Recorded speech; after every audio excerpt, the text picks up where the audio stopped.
into the practice.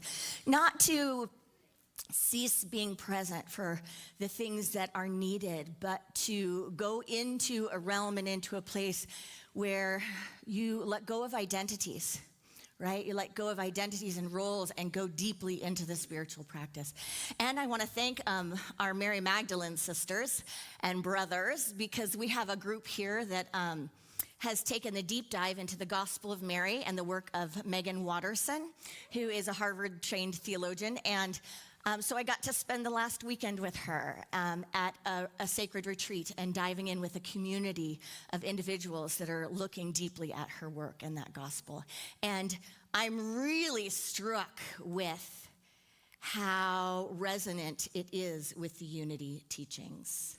I read it long ago and have studied it, but to get to do another deep dive into that is wonderful. I want you to just take a look at everyone who's here.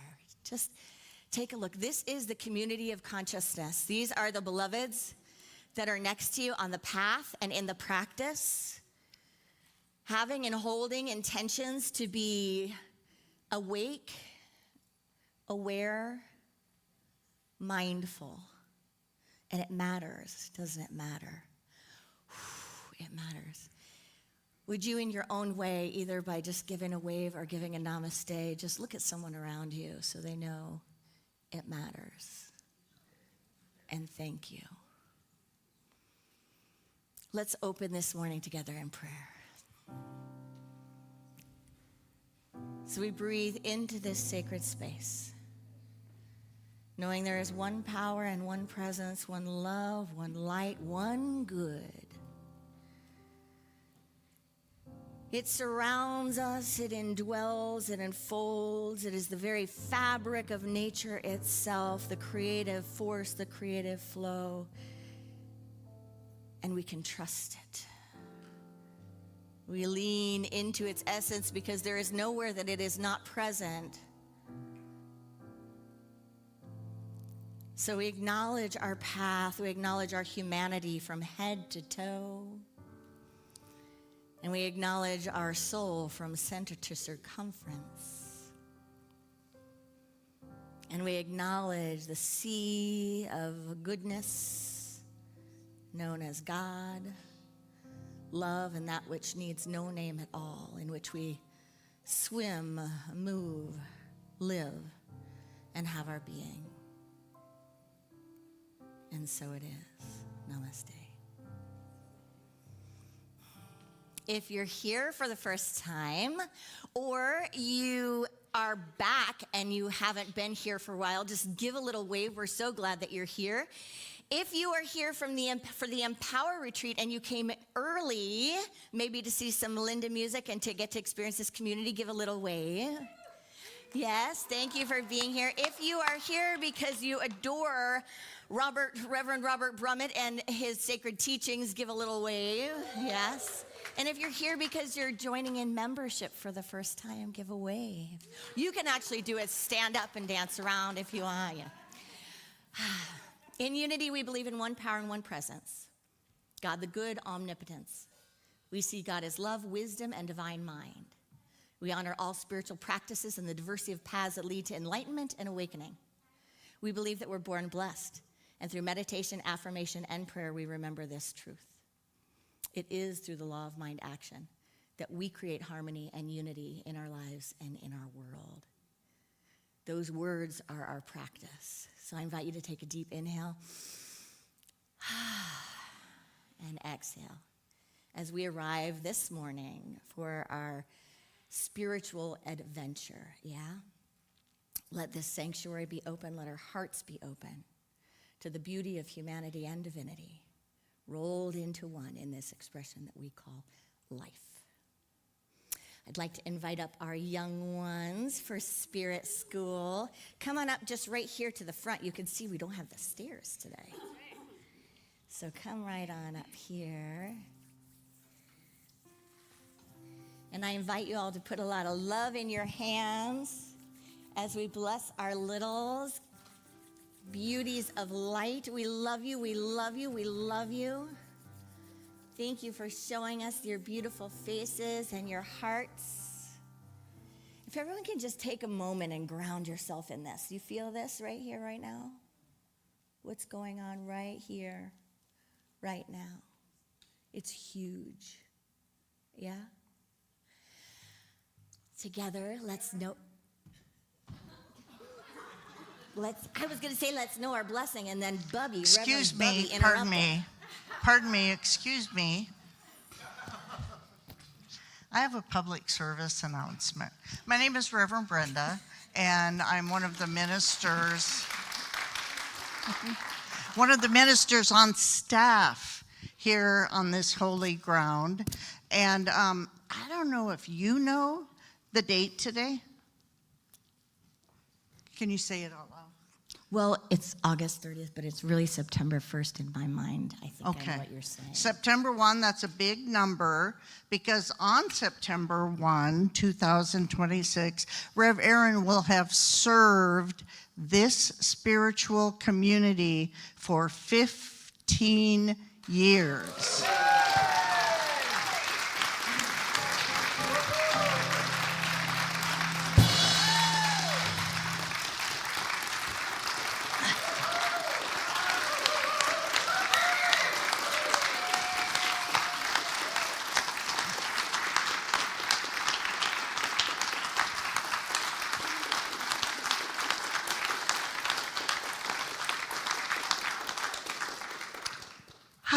And I have a couple, facts, statistics that I like to share. And they don't change much over the years. After a minister is ordained, the average bearer stays in ministry for 3 to 5 years. 3 to 5 years, average. After 10 years, 20% of ordained ministers are still serving. You are in the top percent, and we have a special little...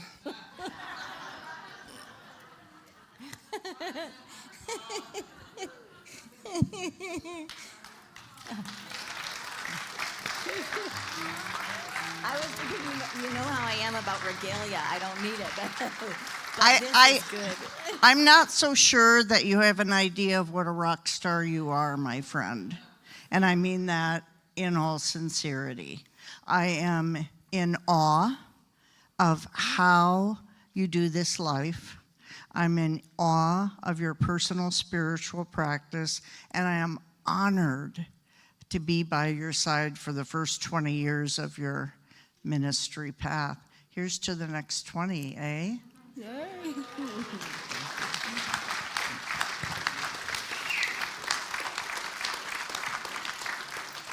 Rev Erin, we witness you and your magic that you bring to us every Sunday. We love you and we appreciate you. On behalf of me and the board and the UVC staff and the congregation, we gift you this award. It says, Rev Erin McCabe, 15 years of service, our rock star Rev. 15 years is a big deal, and we recognize you. This means a lot. I just wanted to share my personal appreciation as well. I remember, and I don't remember why they came up, but just recently we were looking at some activating the vision pics, and Courtney was there, and you were there, and I was there, and our friend Troy was there, and some other people, and that was 15 years ago. And I remember you being brought into the community, and Mom was a part of welcoming you, Mom and Stan, my mom, Linda and Stan. And who knew that we'd be here 15 years later, and I've valued this community so much, and it's been a lot to me personally. I've heard a lot come out of your mouth that has been like directly messaged to me, and it's really meaningful, and you're such an important part of what makes this community what it is and what it has been and what it's grown to be, and so thank you.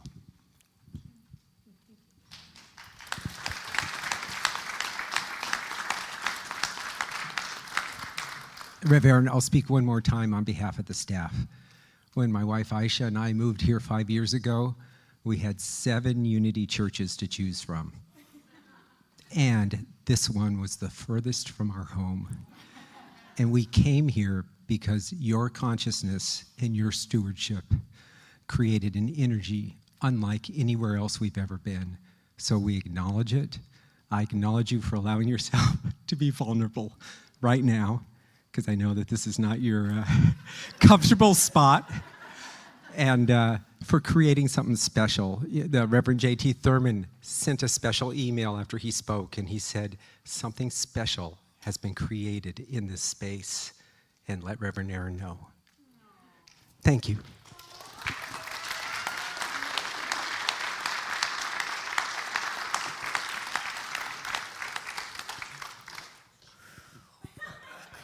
Thank you.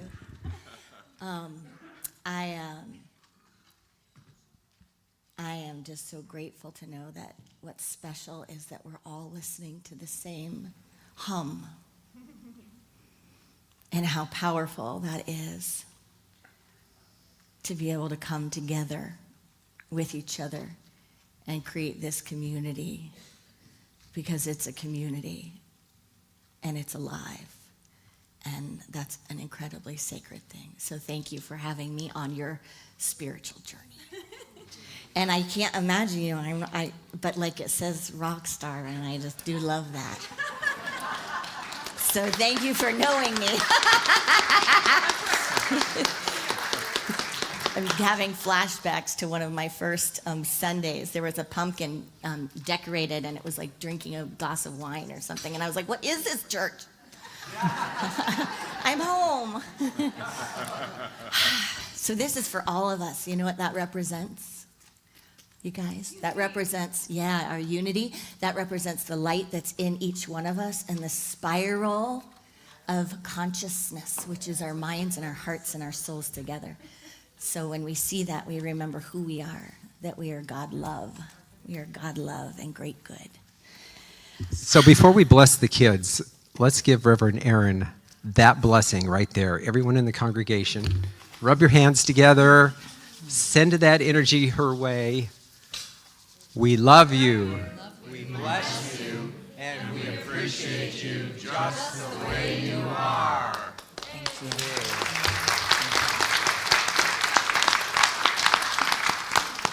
you. And now, once again, for our kids. All right, let's do it. Together, we love you, we bless you, and we appreciate you just the way you are.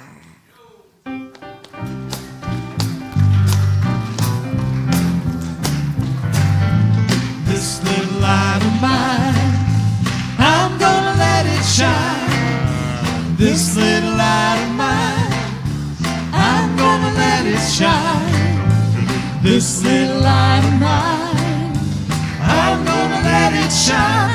Let it shine, let it shine, let it shine.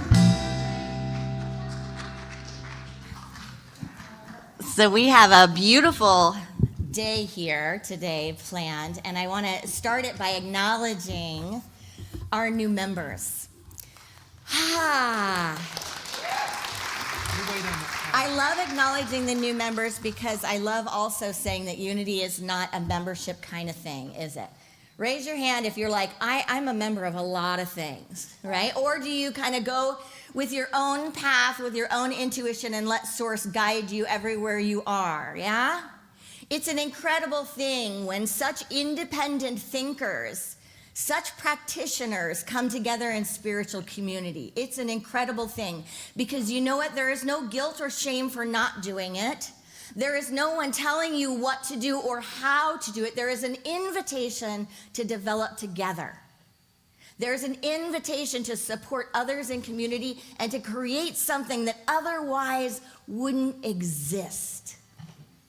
And in a lot of places, that comes with all of these responsibilities or rules. And in unity, we still have membership, but without all of those rules. The one thing about membership is to continue your path and your practice of deeply listening to the sacred within your heart and following that fully, completely. And to walk with others on the path that help you trust that you can do that. And trust that God is love, that you're born blessed, and we are emanations of this love. So membership is then stepping into offering this community to the world, offering these teachings to the world, saying, I got it for me, and it's not enough for me to receive it for me. I will become part of making it available to others. I will become part of the living legacy that is unity. So I'm honored to receive our new members into membership today. We welcome you with open hearts and open arms. Unity is a way of life that asks us to stand in principle and live the truth we know. It's about empowerment and taking responsibility for one's own experience, and it's about our spiritual practice and our growth, and co-creating a world that works for all.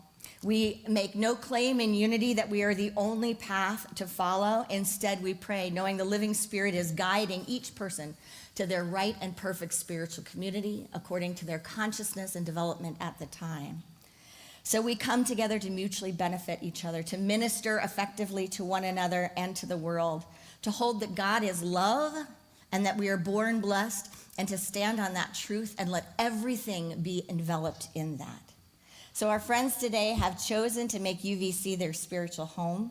With this choice comes the opportunity to stand in the commitment to circulate this that is unity through our tithes, our talents, and our treasure, to co-create it and to make our lives more than they are as individuals or even as families or even as other communities, but to bring it together here. In Ephesians 4:1-6, it sums it up saying, lead a life worthy of the calling to which you have been called, with all humility and gentleness, with patience, bearing with one another in love, making every effort to maintain the unity of the Spirit in the bond of peace. With your pledge of membership, we invite you to be supported in your spiritual transformation, to be witnessed, to be a support to others, and to create. I invite the congregation to commit to you in this moment. So friends, we have our new members, and I'm going to share their names. One is online. So we have Kimberly Carson. Yeah, you can stand up real quick if you want. We have Rosetta Robbins. You can actually stand up, stay standing. If you want to twirl up here, you can really do whatever you want. However you want to make this membership special for you. We have Tyler Smith. Is Tyler here? And we have Wes Caverin.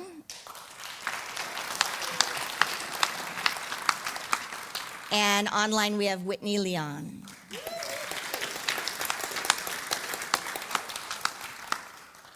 So congregation, will you welcome our new members with receptive hearts and opening arms, providing spiritual support in their endeavor to learn and to demonstrate truth principles through their meditation, their practice, their prayer life, and live from the highest of their spiritual nature? If so, please say we do.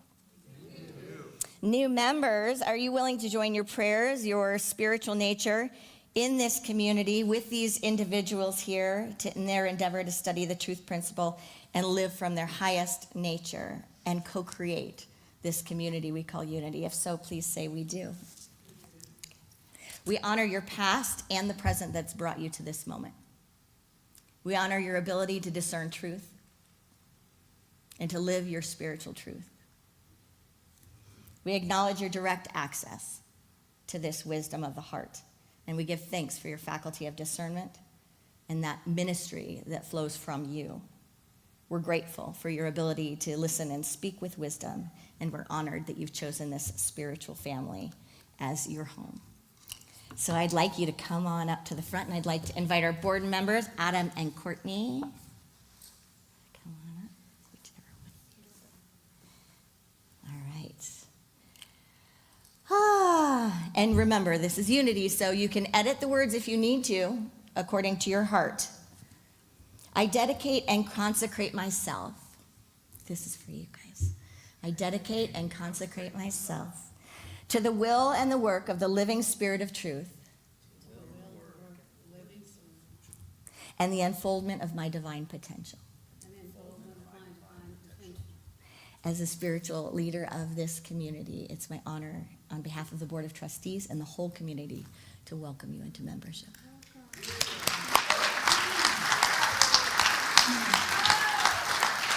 Thank you.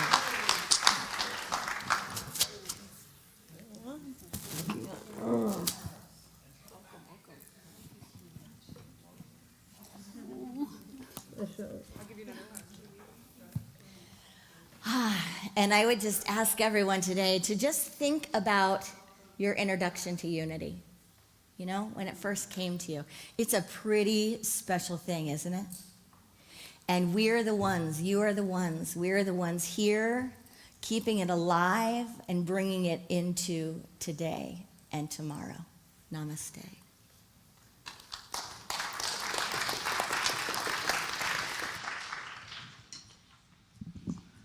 What a great day for a song of gratitude.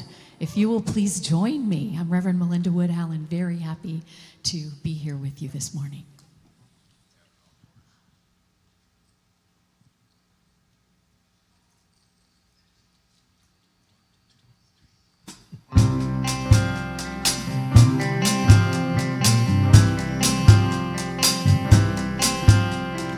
I am so thankful for every blessed moment, and I live in gratitude.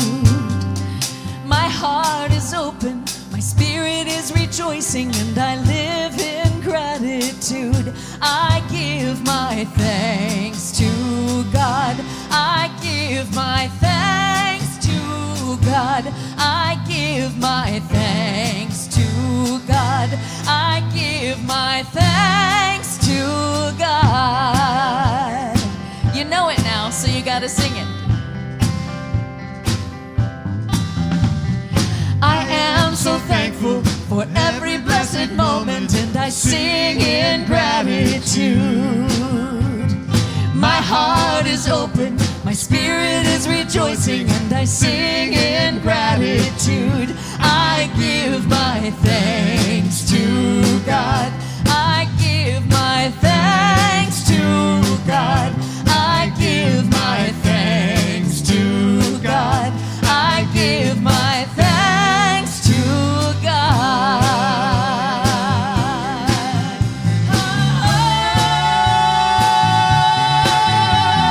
I am so thankful for every blessed moment, and I give in gratitude. My heart is open, my spirit is rejoicing, and I give in gratitude. I give my thanks to God.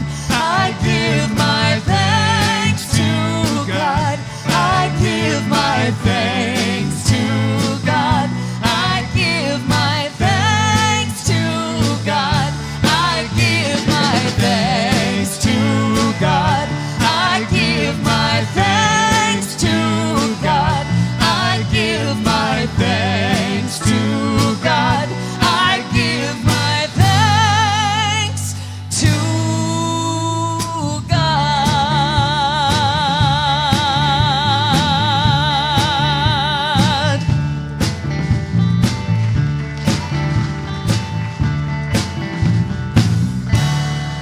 God. Thank you.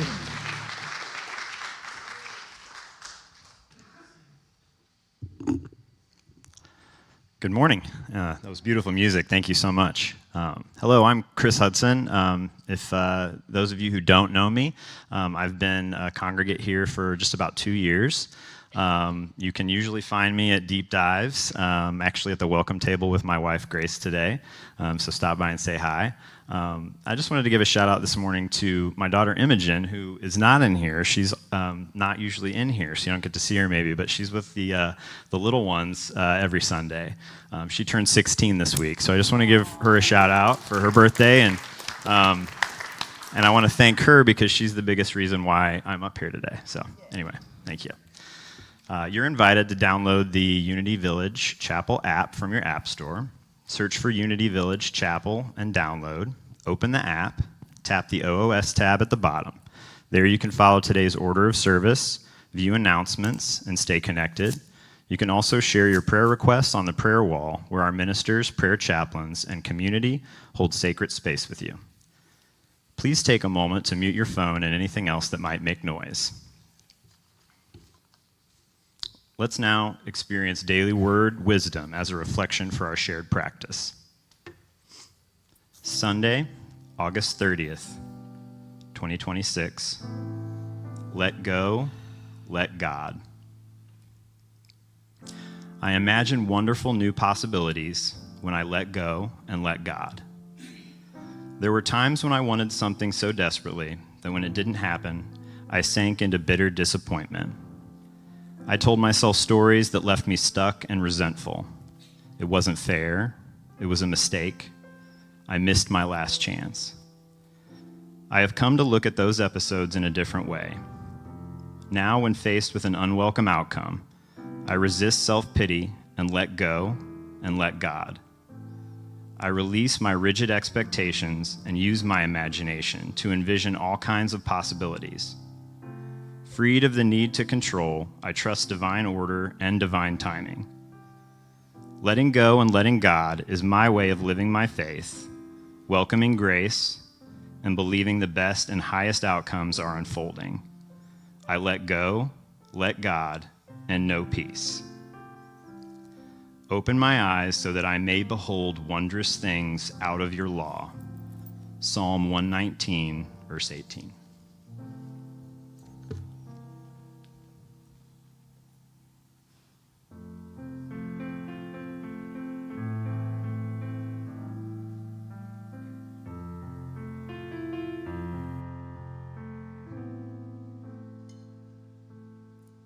There is but one light, the light of love. There is but one light, the light of God, and I accept, and I accept, and I accept that one. There is but one hope, the hope of love. There is but one hope, the hope of God, and I accept, and I accept, and I accept that one.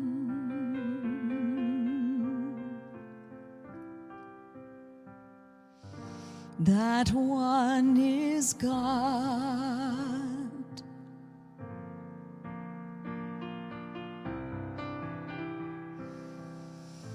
That God is love.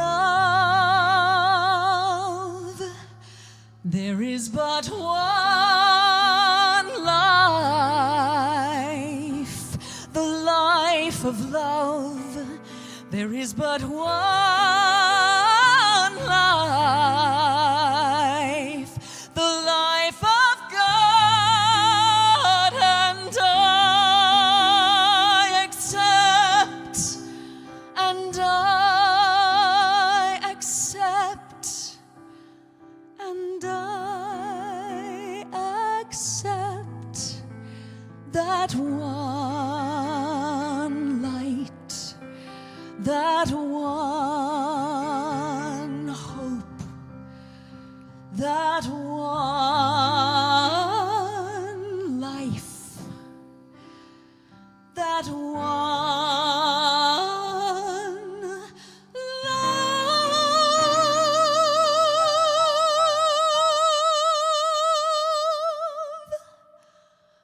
that I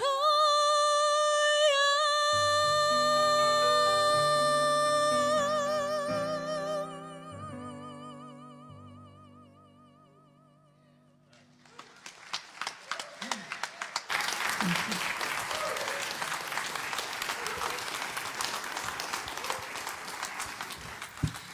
Thank you, Melinda. And thank you for coming to us from out of state. And we bless everyone at your conference this week. There's going to be a lot of music, a lot of harmonies. Daniel Nabod's going to be doing a concert tomorrow night. But there's going to be a lot of music and sound filling this space. So we all bless you. I invite you to take a moment to just get comfortable right where you are for our practice this morning, our time in meditation.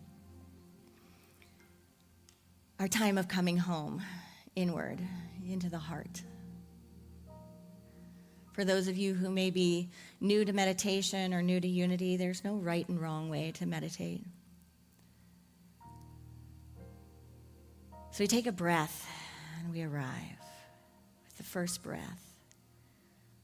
Simply arriving, feeling ourselves in the body,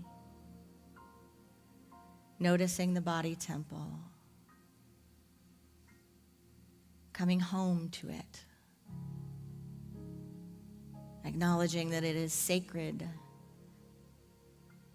that we have an earth suit, that we have form, honoring that the body is intelligent, that intelligence flows in and through and as it, and that it's ours to deeply listen to this support.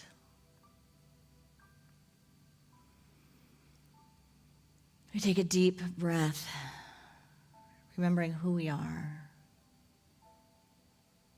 that we are souls living in human expression, with the appearance of being confined to time and space, but the truth of so much more than meets the eye. So we acknowledge that sense of life that goes beyond this now moment.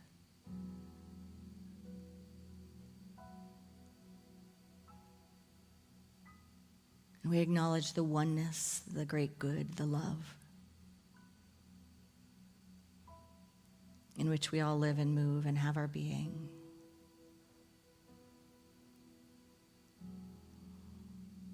So in our own way, we ask the breath to deliver us to the center of the heart.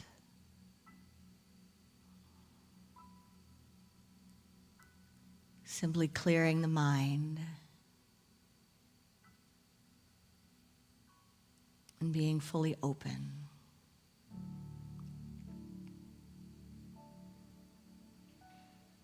To the practice and the presence in the silence.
by the power of this practice. May all beings have freedom from suffering and the causes of suffering. May all beings know God as love and themselves as emanations of this love. May all beings know that we are born blessed and here to be a blessing.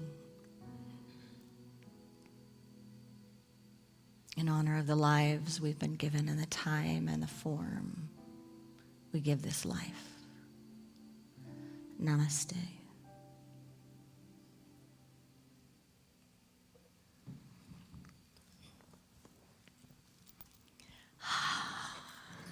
So, it's a special Sunday apparently in so many ways. So many ways. One thing that I love about UVC, and I kind of referred to it with the pumpkin. The pumpkin, when I got here, was painted by one of the elders in the community, and she is an artist. And she just painted what she got for me, like on this pumpkin. And it might have even had a guitar on it, I don't know. But what I have always loved about this community and the unity, I just saw my Unity Montclair people just last weekend, which is shocking. I haven't seen them in 15 years. And what I love about unity in the unity community is what we talked about in the Mary Magdalene retreat, is that we can be 100% human. And that's all welcome. And we know that we are 100% divine. And we walk that practice, even though it doesn't make sense all the time. But we create a community of deep acceptance and a community that it's safe to explore the fullness of our spiritual practice. And that is so sacred. So one of the things that I also love about unity, Robert Brummett, Reverend Robert Brummett. What I love about Reverend Robert Brummett is that he has supported this movement in a way that I think he knows, but maybe not. And I don't know that we'll ever know the full impact, but on expanding the practice for individuals in unity. Like really greeting individuals and this whole movement in not just knowing intellectually these principles, but keeping it right here, that this is not about learning or knowing, but it's about embodying the practice. It's about living it, giving it the space to come alive. So in unity, we don't crystallize our teachings. We have our co-founders, and we have our truth principles and our statements. And we also open our minds and our hearts to the future and to science and spirituality and the evolution of consciousness. And that's a pretty amazing thing, because it means we can't be rigid in something. So we're in something, but we can't be rigid in that. That doesn't so much always fit with the human condition. We're getting ready to start this book series. It's what we do every fall. We call it Adventures in Spirituality. And the book this year is by Mary O'Malley. The foreword is by Neil Donald Walsh, and it's called What's in the Way is the Way. Amen? Yeah. It better be. It better be, right? Because there's a lot we can see that's in the way. It is the way. So I invite you to jump into a small group. We have plenty of small groups. We have ones that are in person. We have ones that are online. We have incredible facilitators that are there to support you, not to preach or teach to you, but to support you to come together to create a container through which you can arrive at your practice and deepen it. So I invite you to join one of those. If you don't feel like you have time in the next 7-8 weeks to get involved in one, then I encourage you to do deep dive either online or in person after the service, because it makes a difference, doesn't it, to chew this stuff up and to apply it to your own life and to work it, yeah? It makes a difference. So Robert and I have something in common. We both love unity teachings, and we love the history and the depth. And we also love the practice, where it's like we know we're in this room, not just attending something. We're practicing something. We're practicing it when we're here together. And we bring that practice home and we continue it. And the other thing we have in common is the love of like science and thought and development and creativity. So Robert, come on up. Reverend Robert Brummett, who just had an amazing birthday.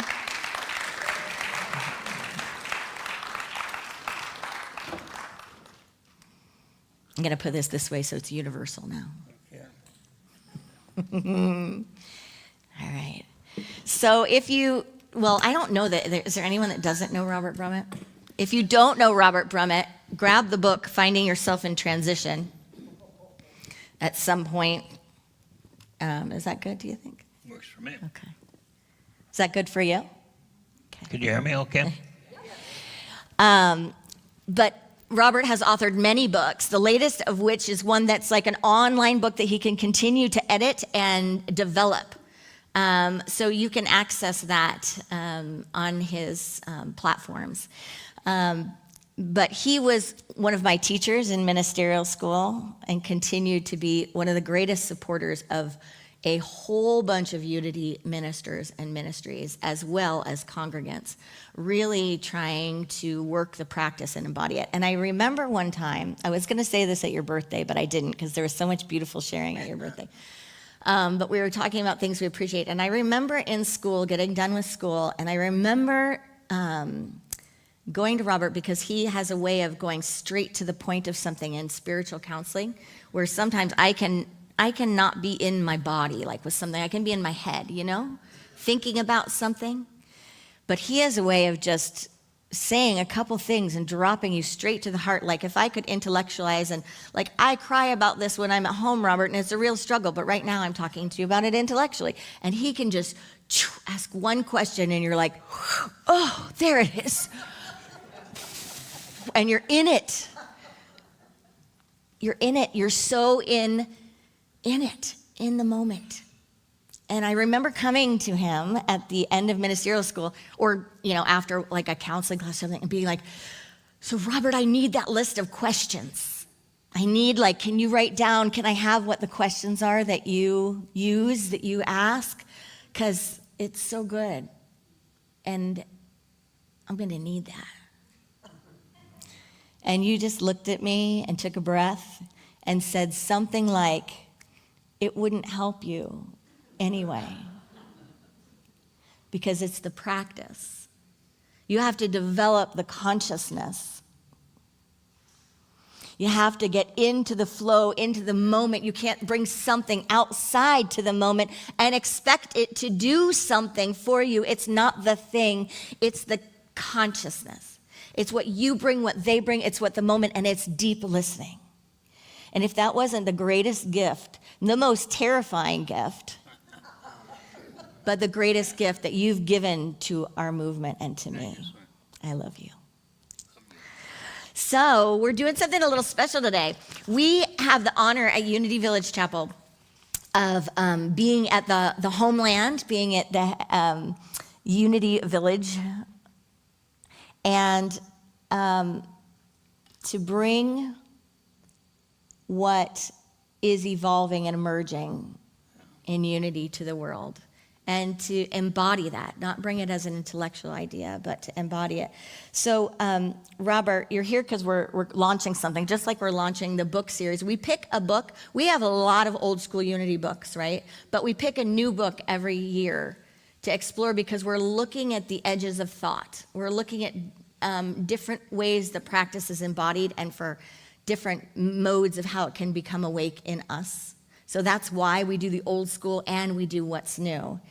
And so Robert is working with me in Unity Village Chapel to birth something here, for us to birth something together. And so we're talking about that today. So you've given this project that is birthing itself through us, I guess I should say, right? Birthing itself through us. You've given it the name Unity 21. Why is that? Talk to us a little bit about it. Well, can you all hear me now? Okay. In the work I do with individuals, I often will say to people, especially if they're looking for, quote, their purpose or what they're being called to do, or what does Spirit want me to do, I often say, I tell you what, if you were to die tomorrow, what would feel unfinished for you? What is it that is in your soul that needs to be expressed? It needs to come out right now. Can we turn his mic up a little? A little closer? Yeah. That's Okay. What is it that needs to come through me? That's the question I encourage people to ask. What is it that's so important that when I get to the pearly gates, I say to St. Peter, I can't come in right now. I got something to do. I got a project I need to finish. What is it? So I ask myself that question almost every day. And what keeps showing up is this particular project right here, and that is, what would Charles and Myrtle Fillmore be doing if they were alive today? What would they be studying? What would they be writing about? I imagine they both would be having a ball on the internet. I imagine that Charles would be dialoguing with some of the leading edge psychologists and leading edge scientists. And so that particular thought has been with me for a long time. And finally, maybe it was my turning 85, that a voice said, it's time to do it. It's time to do it. So immediately, I thought of Erin. And I told Erin, I says, I'm engaged in this project. It's an experiment. I have no idea where it's going. But will you play with me in this sandbox and see what shows up? And so I appreciate the opportunity to do that. I appreciate your willingness to create this space for this to happen. And I don't think it's happening from me. I think it's happening through me. And I think it's happening through Erin as well. So we're looking to birth something here. We have no idea what it is, other than I often ask the question, what is it that Myrtle experienced when she heard those words, you are a child of God, you do not inherit illness? And that was the beginning of the Unity movement, when Myrtle heard those words and she became on fire with those words. And those words were not just words, they were Spirit at work. And it touched her in a way that it eventually touched her husband, Charles. And they began this beautiful movement. And so I'm honored to be part of this, and I'm very grateful for your willingness to join me and to create the space for this to happen. And we're grateful, aren't we? Oh, yeah. I mean, wow.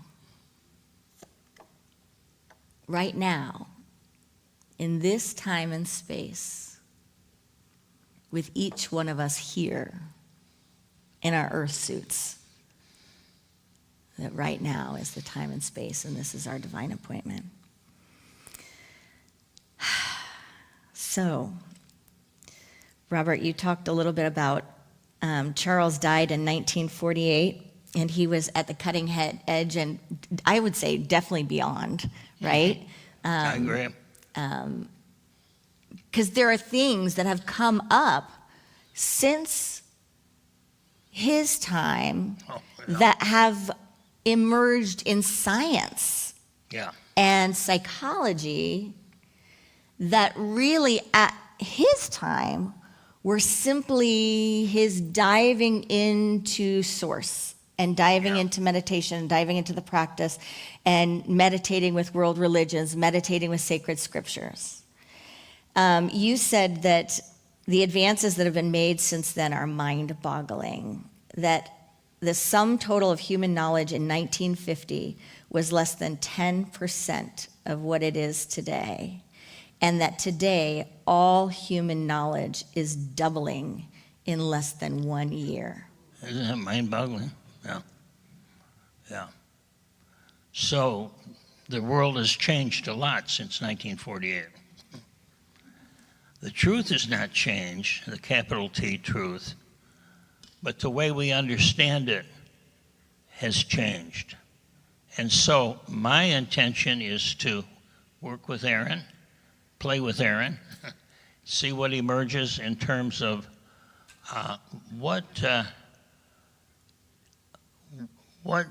trajectory would the unity movement be taking if Charles were alive today, you see. And so I imagine that he would be playing with psychology, because he said many times, religion is not complete without psychology. Psychology is not complete without religion. And that was before there was such a thing as what's now called transpersonal psychology, which is exactly that, which is the marriage of spirituality and psychology. And I imagine he would be fascinated by some of the latest work in quantum science and looking at the incredible dance of the universe and how in each moment, quite literally, this universe is being born and dying and being reborn. That's not just a metaphor, that's happening right now at the deepest level of our physical being. So I imagine that he would take the faith, the drive, the wisdom that he had, and really grab hold of that and have fun with it. And so I'm vicariously doing that. And once again, I'm grateful for you, Erin. And it was so interesting that immediately, I didn't even have to think about it. It was like I just grabbed the phone and called you, because it just felt so absolutely natural that that you would be open to this and supportive of this and excited about it. And I'm glad you are. And I'm humbled by it. And I'm also in full acknowledgement of the calling. Mm-hmm. All of us diving into this together. I am a little bit, not a science nerd, but a little bit of a science nerd. Good. And I know Chris would get this. But, I get these magazines and publications, and I don't even know what I would write if I wrote a unity book these days, because like a book on like what is unity, because it's almost like it's everywhere now in these moments, like we're finding, like you said, the mind-boggling amount of information. I mean, we're finding out so much. There's workshops like in science where what we practice spiritually is coming to a head. And there are myths that are being transformed and shifted by the new information. And that, to so many people, Robert teaches about the beginner's mind, which is an open mind. But one of the things of this time is that, a part of the human condition is that we can have a rigid mind. That can be scary to have a beginner's mind. But we are at the forefront of birthing the future at a rate that is unprecedented. And I think part of this is that all of us in unity are here to help with that transition. I think we're here as midwives, as doulas, to help the old guard consciousness that has to know how and what, and that needs the structures that it always needed, that needs the church that it always needed, that needs the scripture the way it always had it, that needs the government the way it always had it, that needs science the way it always happened. I mean, it's mind-boggling when I go, wait, I thought we knew that, we didn't know that, now we know something different, and it has to evolve. And our human selves, I believe, cannot keep up with the rate of this evolution. It would be impossible, and neither will religion. Religion will, it's going to implode. It is imploding. It's imploding the world, right? But what can handle it is consciousness and the practice. Yeah. And, Charles Fillmore did teach, right, that the first coming was the awakening of the presence within you, within me, within all of us, the Christed presence, the anointed, awakened, whatever you want to call it, the divine self. But the second coming is the awakening among us, in community, with each other. Yeah, exactly. So we're at the edges of that. Yeah. So I think that's part of our role in being in this community together. You want to say a little bit about the impact you're hoping to have, why you believe this is yours to do. You said why you believe you're qualified to do this. By right of consciousness, Reverend Robert Brummett. So we know truth is truth, no matter if it's coming in Charles Fillmore's time, if it's today, or if it's eons into the future. But what impact are you hoping to have, and why now, and what are we doing? I don't know. I think it's open-ended. I do hope to light a fire, and that fire is the as you've been saying so well, Erin, that it's like this fire is a spark that is going to take a trajectory that can take unity into a new era. But I want to be clear that I'm not trying to change or reform the unity teachings. I'm not creating a new movement. I'm not trying to modify any organization or any structure or anything like that. This is just simply Erin and I playing and seeing what shows up. But in that, what excites me is the fact that the world is changing so rapidly that we'll never run out of things to do. And that this is such a rich playground. And I think one of the things that I've seen in unity that I remember when I was in school, and I remember when I was on the faculty, there were endless debates about what does unity teach. So one time there was a committee formed, and there were 10 people on this committee, headed up by Jim Gaither. And so some of the brightest minds in the movement sat down to decide what unity taught. They worked for a year, and then they disbanded because they could not come to an agreement. And the reason they could not come to an agreement, I believe, is that unity in reality is too big for words. It's too big for just a mere set of beliefs. It's a living thing. It's something that's alive. It has a logos. It has a central core, and that teaching is the sort of the archetype of what's coming through Charles and Myrtle, and also many of the other New Thought movements at that time.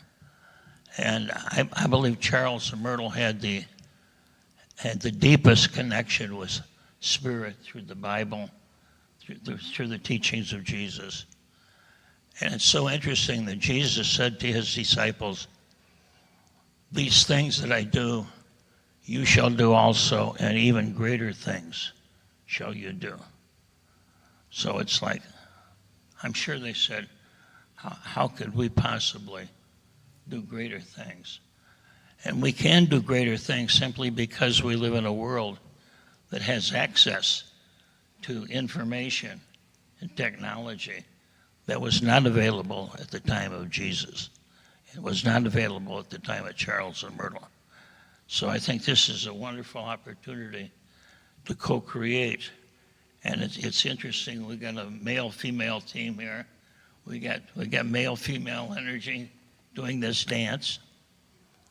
And I think from this dance, we create a dialogue. We create a living being. That's what unity is. Unity is like the Jesus said to the woman at the well, the Samaritan woman. He says, she offered him water, and he says, "I have water that will make you quench your thirst forever." It's a living water, not just the kind of water that satisfies momentarily, but it's a living water from which this fountain of truth emerges constantly, and it's alive. And so I see us starting to play at the edges of that living truth, that fountain of living truth, and dipping our fingers into it and seeing what we come up with.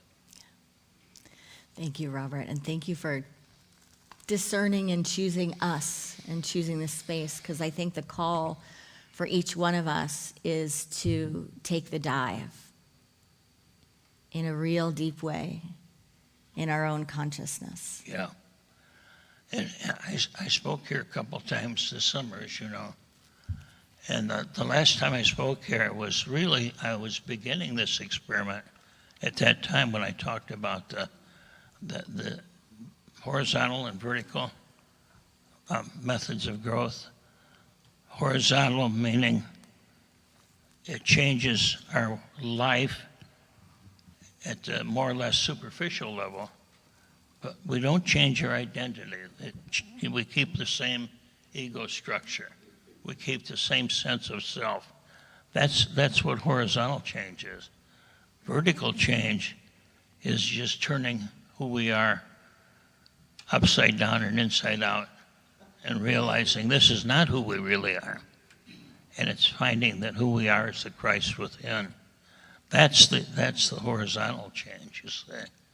And so much of the confusion that occurs is oftentimes in the early writers in New Thought, and including Charles and Myrtle.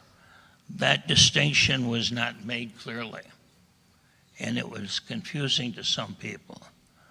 And so I've heard endless debates about, there is no evil. Well, of course, what do you mean there's no evil? Is there evil? Go back for it. Well, at one dimension, there is what we call evil. In another dimension, it doesn't even know what evil means, you see. So these distinctions, and many of them, for me, came from my study of Ken Wilber.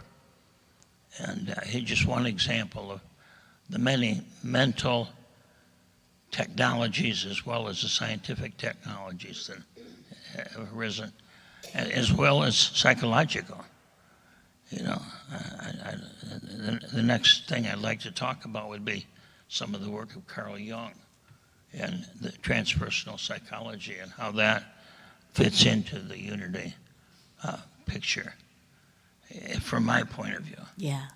But again, I'm speaking simply from my own perspective, just as Spirit says what it wants to say through me, and finding out what we're creating here, or what's being created through us, I should say. Yeah.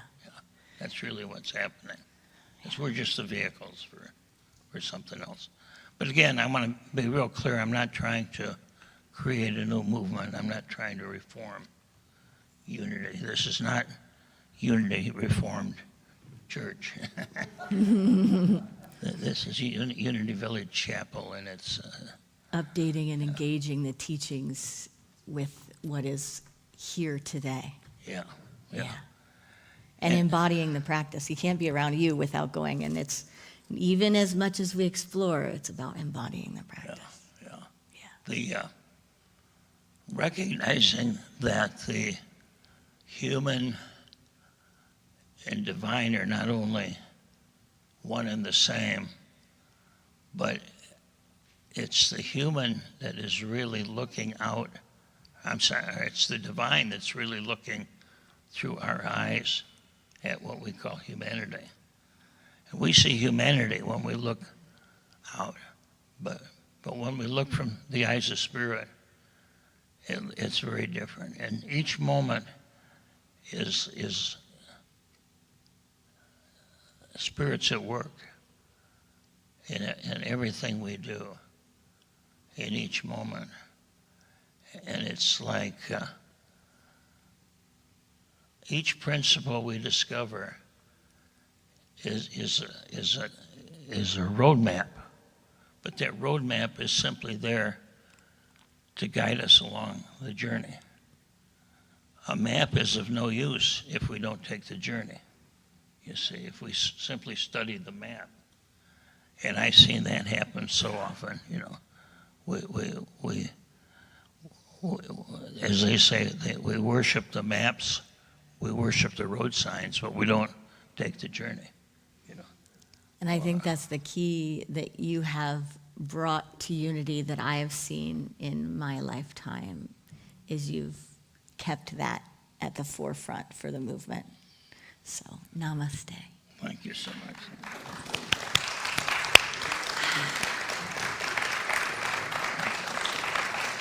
And we'll see what unfolds as we unfold it together. Thank you so Thank much. you, Huh? Robert. Okay. You want me to stay here? We can come down. Do you want to close us in a moment, just a moment of presence? Okay, here, I'll give you this back. Why don't you just give us a moment of prayer to close it?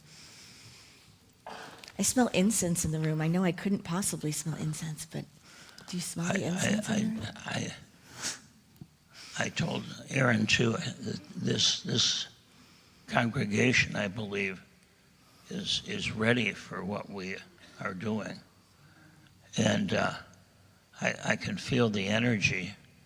I can feel the openness. And whenever I get a chance, I work with the deep dive people, and I could feel how hungry you all are for the deep truth, the transformational truth. So just know that that desire itself will take you there. That desire itself, if you follow it, will take you home. And it takes you home in each moment, each breath. And each moment builds upon the next. And each moment builds upon the one before. And so this is a living being, just as you are a living being. You are a divine being. You are the divine living through you in this very moment. And every moment is different. The universe is unfolding, not outside of you, but within you, through you. And you and I are agents, tools. We are the hands and feet of the divine. We are the eyes and the ears of the universe. I am so grateful that you're part of this, and I'm part of you. And amen. Amen. Thank you. Thank you.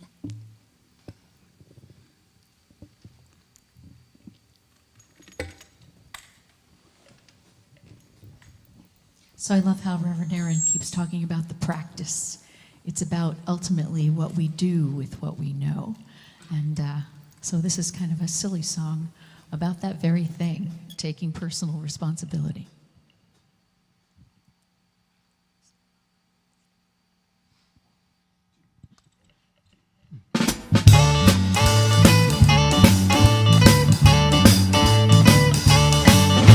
I'm sweeping up my own side of the street.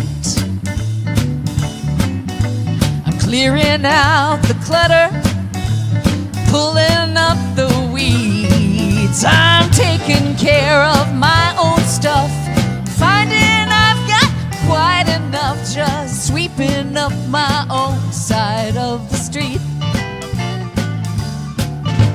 I'm tending my own garden every day. Taking time to stop and smell the roses on the way. Well, I'm planting what I'd like to see and pruning what ain't serving me. I'm tending my own garden every day. Well, I'm exactly where I'm meant to be, and every step I take just brings me closer to my dreams. Your grass might be a brighter green. That's great for you, but it's not for me, 'cause I'm exactly where I'm meant to be. Take it, guys.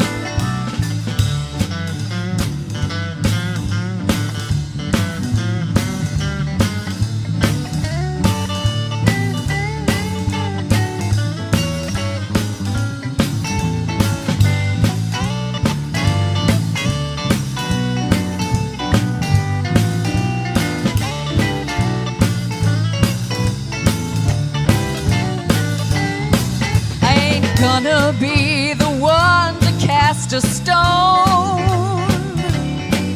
Can't point a finger at your faults, got plenty of my own. And besides, every time I toss that thing, it acts just like a boomerang. I ain't gonna be the one to cast a stone. So I'm sweeping up my own side of the street. I'm clearing out the clutter, I'm pulling up the weeds. I'm finding I've got quite enough, just taking care of my own stuff, sweeping up my own side of the street. I'm sweeping up my own side of the street. Oh yeah, sweeping up my own side of the street.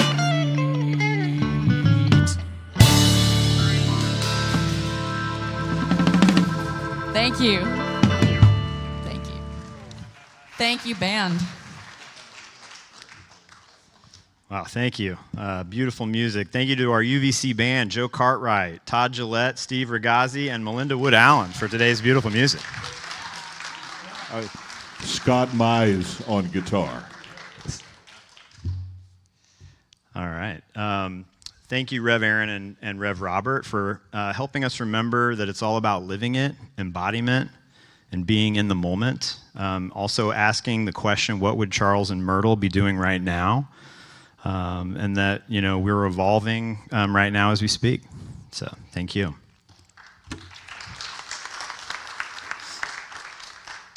All right, just a few announcements. Registration is open for our Adventures in Spirituality series, an 8-week journey with Mary O'Malley's book, What's in the Way is the Way. What if the hardest parts of your life were trying to awaken you? Orientation begins this week with one update. The Monday evening group will have orientation today at 3 p.m. Central Time on Zoom. And then we also have Trisha and Wes, who are two of our newest facilitators. And so we're going to have them come up and introduce themselves real quick. My name is Trisha Keatley. I'm Wes Colvin. We are leading a small group on Tuesday night at 5:30. We're really excited to do it. And we both have been studying all of this beautiful spirituality for a long time. I love that Carl Jung is even being mentioned here. I absolutely love that.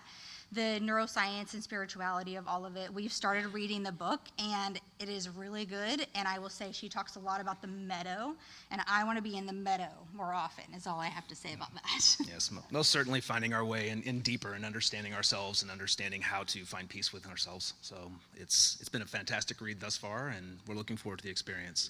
Yep, and we lead a book club already, so we have a little bit of experience. This isn't our first go around, so please join us Tuesdays at 5:30 in person. Yes.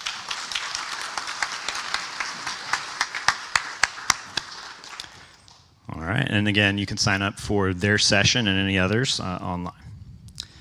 Today, immediately following service, UVC is hosting a community cookout in celebration of Rev. Erin's return from her summer sabbatical. There will be live music along with games and activities for the kids. The Men of Unity will be firing up the grill, and the Sisters of Myrtle Fillmore will be providing side dishes today.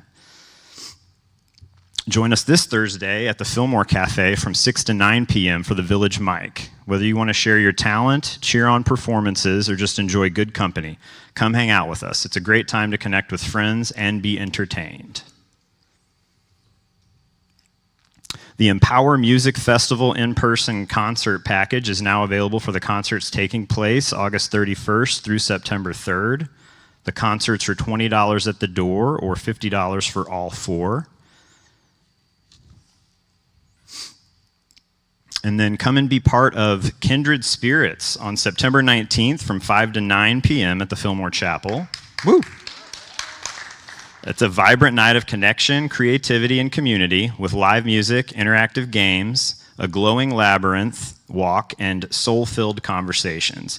It's your chance to make a friend, be a friend, and bring a friend. Free to attend, just show up ready to shine. These postcards are at the welcome table just outside. Feel free to grab one, bring yourself, and give the postcard to a friend and have them come too. All right. Susan DeHoda, an active and dedicated Unity Village Chapel community member, lifted into her freedom form on August 10th, 2026. The celebration of life for Susan will be here in the Atrium Chapel, Sunday, September 13th at 12:30 p.m. We will also be live streaming for those who cannot attend in person. A scattering of ashes in the Rose Garden will follow with a reception hosted by the Sisters of Myrtle Fillmore.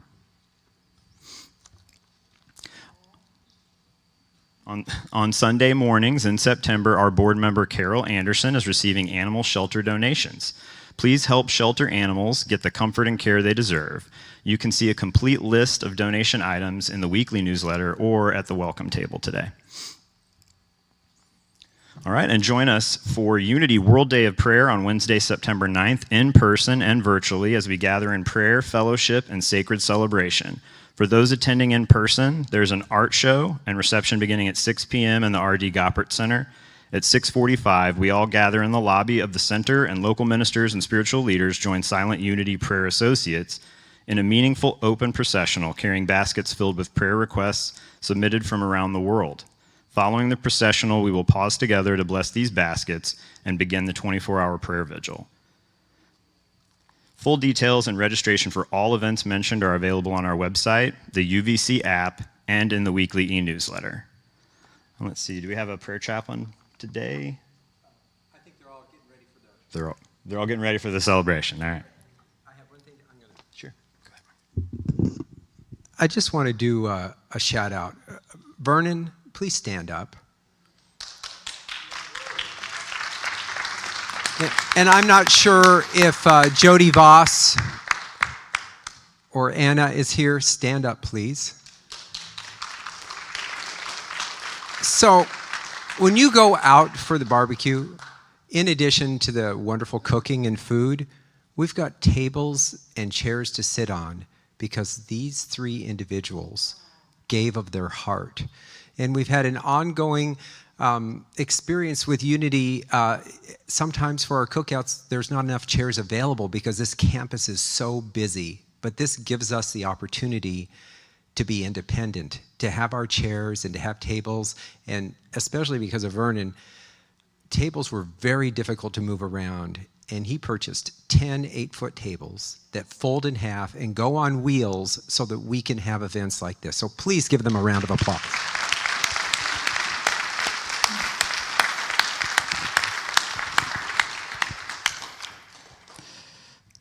All right. Online deep dive begins right after service, hosted virtually on Zoom. You can find the Zoom link on the virtual sanctuary tab at unityvillagechapel.org. And in person here at Unity Village, normally by Courtney McElwee and Mary Kay Ziegler, who are here today, but at the cookout. So there won't be an official deep dive, but next time. All are invited to join the conversation and deepen today's message. We now move into the practice of generosity. We give not because it's transactional, but because generosity is a spiritual act. Giving keeps the current of life moving. As we give, we participate in creating life, in sustaining the spiritual home, and in practicing love together. Let's affirm together. Divine love, through us, blesses and multiplies all that we have, all that we give, and all that we receive. As you leave, physical offerings may be placed in the baskets, and electronic giving is available at the welcome table, where you can also pick up a daily word, purchase music CDs. If you're visiting today and you have a heart for supporting our Sunday services here at Unity Village, you're invited to join 5 to Thrive with an ongoing gift of $5 weekly or monthly. And remember, you can always stay connected through our live stream. Now let's give our musicians one more round of appreciation as we stand and sing the peace song and recite the prayer for protection.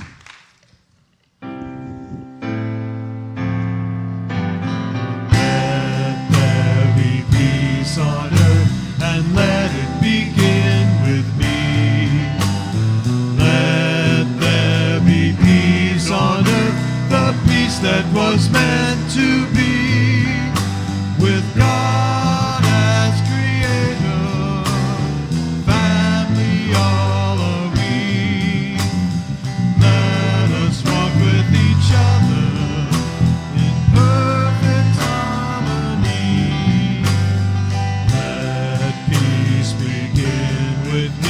Let this be the moment now.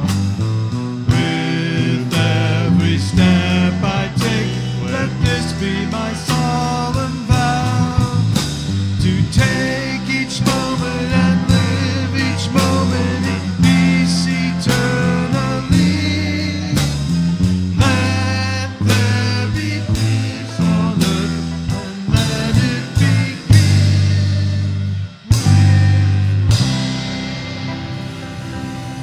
The light of God surrounds us, the love of God enfolds us, the power of God protects us, and the presence of God watches over us. Wherever we are, God is.